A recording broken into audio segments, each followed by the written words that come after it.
Croeso chi yma i'r Gell ar ddiwrnod newydd. Un o straeon mawr yn y newyddion ddydd Llun oedd sôn am gyfreithloni cyffur newydd i'w ddefnyddio yn yr Unol Daleithiau. Na, nid cyffur i drin Covid oedd hwn, ond yn ytrach i drin un arall o afiechydon yn hoes ni, sef clefyd Alzheimer. Mae hwn yn hen afiechyd creulon, a mi fod o'n dwyn cof unigolyn, yn creu dryswch difrifol yn y meddwl ac yn amharu ar allu'r dioddefod i gyfathrebu efo'r byd o'i gwmpas, nes i bod nhw hyd yn oed yn colli adnabod ar eu hanwyliad agosaf. Afiechyd sy'n dwyn hanes rhywun, yn torri ar eu perthynas nhw a phawb o'i cwmpas, a hyd yn oed yn gallu newid eu cymeriad nhw. A mae hynny'n effeithio wrth gwrs nid ar y dioddefwr yn unig, ond hefyd ar eu teulu a'i cydnabod i gyd.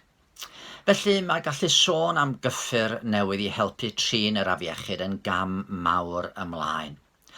Adyw caniw mab ydy enw'r cyffur. Diolch yn enw hawdd i'w ddeud. Ac fod na wahaniaeth barn ynglyn â pha mor effeithiol ydy o i helpu, eto mae unrhyw beth sy'n gallu cynnig gobaith newydd yn werth edrych i mewn iddo. A dyma tro cyntaf ers 20 mlynedd i ffordd newydd o drin yr afiechyd hwn ymddangos. Yr un sy'n mor arbennig am adyw caniw mab ydy'r ffordd mae o'n gweithio. Hyd yma mae cyffurio wedi dyfeisio oedd yn trin symptome'r afiechyd. Ond y ffordd mae hwn yn gweithio ydy trin achos y clefyd. Yn yr ymennydd mae yna gemegau sydd yn gallu gwenwyno'r ymennydd, yn achosi'r cof ddrysu. Mae yna brotein o'r enw amyloid, a mae hwn yn gallu ffurfio rhyw glystyrau abnormal, a hynny'n torri ar y llwybrau'r niwronau a'r nerfau yn yr ymennydd. A mae hynny'n peri'r cof ddrysu. A be mae adyw caniw mab yn ei wneud ydy, mae'n torri'r clystyrau yma o brotein i lawr. Wrth gwrs mae trin y symptomau yn rhywbeth gwerth i wneud, ond gymaint gwell ydy gallu trin yr achos rhag i'r afiechyd gymryd gafel o gwbl. Ac os bydd y cyffur hon i'w weld yn gweithio, yna mi fydd hi'n sicr o fod yn fendith i laweroedd a chynnig gobaith i gannoedd o filoedd yn y wlad hon mae'n debyg. Mae gallu trin achos problem bob amser yn well na thrin y symptomau tydi. Ac nid sôn am afiechyd yn unig yr ydw i. Mae pob math o broblemau yn byd ni'n gallu peri gofid ac anawsterau. Mae yna broblemau cymdeithasol, rhai gwleidyddol ac economaidd. Mae yna dorri lawr mewn perthynas pobl a'i gilydd. Ac wrth gwrs mae yna bobl yn ceisio datrys y broblemau a dryswch yn gyson. Y demtasiwn wrth gwrs ydy peidio mynd i wraidd y broblem. Mae'r hen ddarlun yn parhau yn berthnasol ac yn wir yn tydi.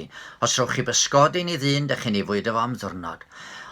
Os rowch chi wialen bysgota iddo a'i ddysgu bysgota, dych chi'n ei fwydo fo am oes.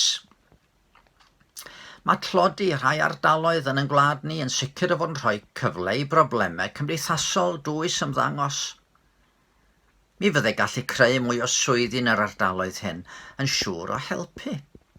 Ond wrth gwrs nid pobl dlawd yn unig sydd yn dioddau o broblemau cymdeithasol. Mae hiliaeth hefyd, fel da ni wedi weld yn ystod y flwyddyn diwetha, wedi esgor ar anhegwch mawr am eithrin casineb ac anghydfod difrifol yn ein byd ni. Ac yn sicr, unwaith eto, mae angen newid yn holl agwedd ni at ein gilydd. Y ffordd da ni'n gweld yn cydyn, beth bynnag fo lliw i groen neu i hil. Ac yna, nid problem wedi'i chreu gan un dosbarth yn unig o bobl ydy'r argyfwng hinsawdd mae'r byd yn ei wynebu. Y gwir ydy, ble bynnag y cewch chi bobl gyda'i gilydd, mae yna broblemau'n codi. Ac yn y pen draw, faint bynnag o drin yn anawsterau, mae angen mynd yn ddyfnach mwyn cyrraedd gwraidd y broblem. Mae yna rhywbeth yn calonnau ni sydd angen ei newid yn toes. Dyna oedd Iesu'n ei ddeud. Mi oedd o'n deud bod angen calon newydd arno ni. Oherwydd, meddai fo, o'r galon y daw cynllunio drygionus, llofruddio, godinebu, peteinio, lladrata, cam dystiolaethu a chablu. Mi oedd y Pharisëaid yn credu gallid sortio allan pob problem trwy gadw rheolau. Ond oedd Iesu'n dweud, wel, glanhau'r tu allan i'r gwpan ydy hynny, pan mae tu mewn i'r gwpan yn llawn bydreddi. Fel y protein amyloid sy'n creu problemau yn yr ymenydd, yn torri llwybrau yn y meddwl.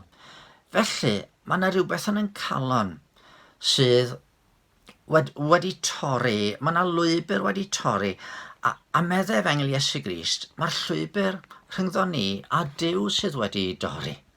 Da ni wedi colli cysylltiad a'n crewr. A dyna pam fod Iesu, iddo wneud llawer o ddaioni yn ystod I oes, heb weld hynny fel I brif waith. I brif waith, meddai fo, oedd troedio llwybr oedd yn arwain I Galfaria, i'r groes, lle oedd o'n mynd I fod fel oen Duw yn dwyn y maith bechoder byd. Oedd am ddelio a gwraidd yn holl trafferthion, a dwyn cymod rhyngddo ni a'n tad yn y nef. A hynny'n agor y drws sy'n unig gael calon newydd, trwy'r ysbryd glân ddod a gweithio yno ni.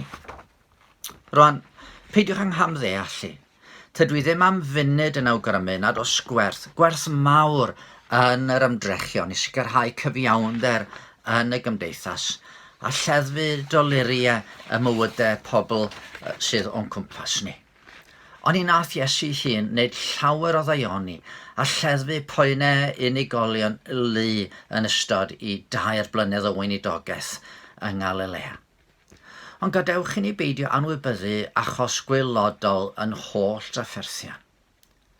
Mae cael calon iawn ger bron Duw yn mynd at wraidd yn hangen. A daw hynny trwy ni edifarhau am yn cyflwr. Pwysar yr hyn nath Iesu drosto ni bersonol ar y groes, a gofyn iddo drigyrhau wrtho ni a rhoi I ni galon newydd. Oherwydd rhaid dechrau ateb problemau'r byd trwy ddelio'r broblem yn fy nghalon I. Gadwch I ni weddio. O Arglwydd yn Duw, diolch yn fawr I ti am y newid sydd wedi dod am gyffur newydd I ddelio efo clefyd Alzheimer. Da ni'n gweddio'n wir y bydd y cyffur hwn yn effeithiol ac y bydd y meddygon yn ffeindio ffyrdd o drin pob math o afiechydon yn y dydd ni. Da ni ddiolchgar hefyd am bawb sy'n ymdrechu I ddwyn cymod rhwng pobl a'i gilydd, I leddfu problemau dyn, I ddelio a problemau cymdeithasol a phob torri lawr mewn perthynas pobl a'i gilydd. Ond o ddiwn tad, da ni hefyd yn sylweddoli, mae'n hangen mawr ni ydy bod yn calon yn un iawn ger dyfron di. Ac felly, efo'r ymynydd, da ni am ddeud, rhoi mi galon lan o dad, I foli denw di. Calon yn teimlo llun y gwaed dywalltwyd droso fi. Calon fo wedi meddu'n glai gan Iesu ddoi hun. Calon fo'n deml I barhau'r bythol dri yn un. Calon a'r ddelw'r honnau gwnaeth yn llawn o'i gariad ef. Yr hon yn niw a llawenhau yn un a theilir nef. Amen. Diolch yn wir am yr holl ymdrechion I leddfu poenau ddynol ryw. Ond diolch yn fwy am un ath i'r groes I farw drosto ni.